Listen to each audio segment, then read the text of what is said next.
The first night in the new house, Elena woke to a whisper at the foot of her bed. Soft, polite.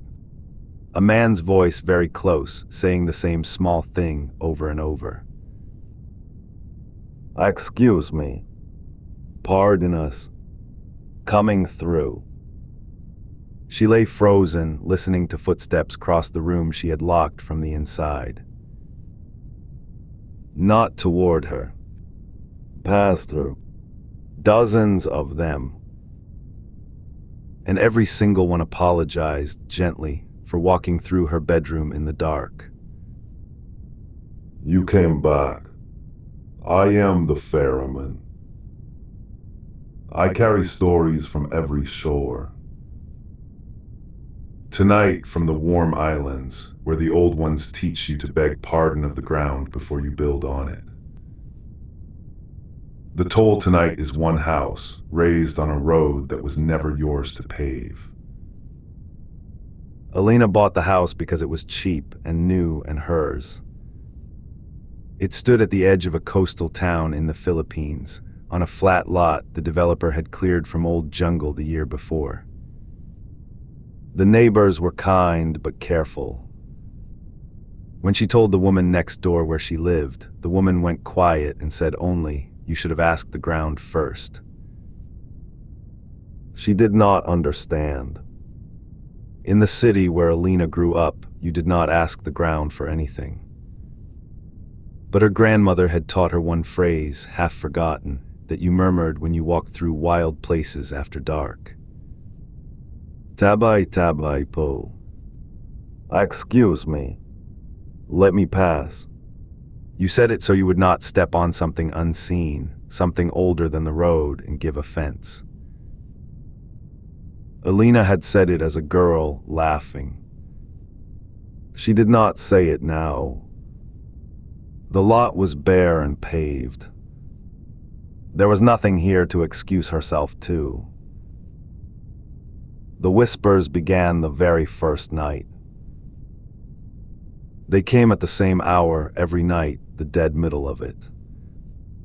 Soft voices, many of them, crossing her bedroom from the east wall to the west. Always the same words. Excuse us. Pardon. Coming through.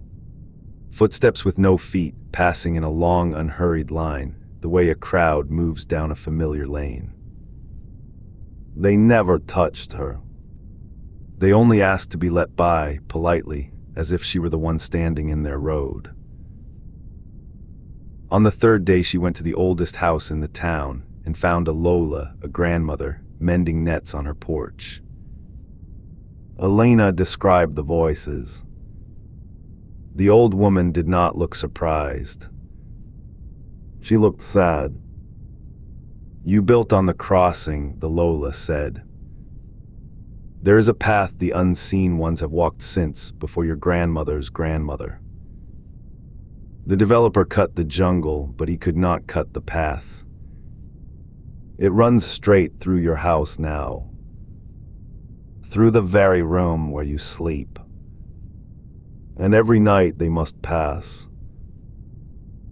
Then why are they so polite? Elena asked. Because they are not the cruel ones, the old woman said. They are only travelers. They say tabi po to you because you are the thing in their way. They are excusing themselves for brushing past you in the dark. That is courtesy, child. That is them being kind. And the Lola took her hand and lowered her voice and gave her one rule. Whatever they say, however close they come, do not answer them. Do not say po. Do not say you are welcome. Do not give them leave. The moment you grant them passage, you have agreed to join the crossing. You become a traveler too. And travelers do not stop walking. Elena did not sleep that night. She lay rigid in the dark and waited, and at the dead middle of the hour they came. But they were closer now. Slower. The long line of soft apologies filled the room, wall to wall, and she understood with a cold that went straight to her spine that there were more of them than ever. That they were no longer simply passing. They were gathering around her bed. Excuse us. Pardon. So sorry to trouble you. One voice separated from the rest. It came to the side of her bed and bent low, close to her ear, gentle as her own grandmother. Tabi po, it whispered. And then it waited. It was waiting for her to answer. She pressed her lips shut until they ached. She thought of the Lola's hand on hers. Do not say po. The voice waited, patient, infinitely patient, the way only the dead can afford to be. The whole procession held still around her. Hundreds of unseen travelers stopped in their road, all of them waiting on her one small courtesy. The politeness her grandmother had drilled into her as a girl. The reflex to answer kindness with kindness. Excuse us, the voice breathed again. May we? And Elena, who had been raised never to leave a please unanswered, opened her mouth in the dark before she could stop herself and said, of course. Please, go ahead. The room exhaled. The footsteps moved again, unhurried, content.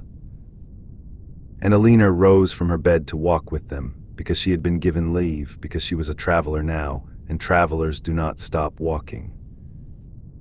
She joined the long, polite line crossing from the east wall to the west, out into a jungle that was no longer there. The house sold again the next year. Cheap and empty and waiting. And on the first night, the new owner woke to a whisper at the foot of the bed.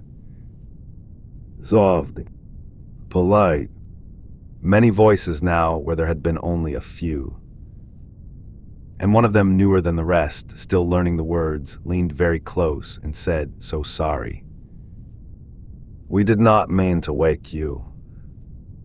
Tabi po. She only said please. The kindest word she knew. And it was the last word she ever spoke as herself. So tell me before you go. If a voice in the dark begged your pardon, so softly, so politely, the way your own grandmother might, are you certain you could keep your mouth shut? Most cannot. Manners are older than fear. Leave your answer below. I read everyone. They help me learn who is ready to cross. Tomorrow I have a story about a man on the top floor of a tall building who hears footsteps every night from the floor above his own. There is no floor above his own. Until then, sleep if you can. And if you hear them passing in the dark, say nothing at all. Penny, next shore.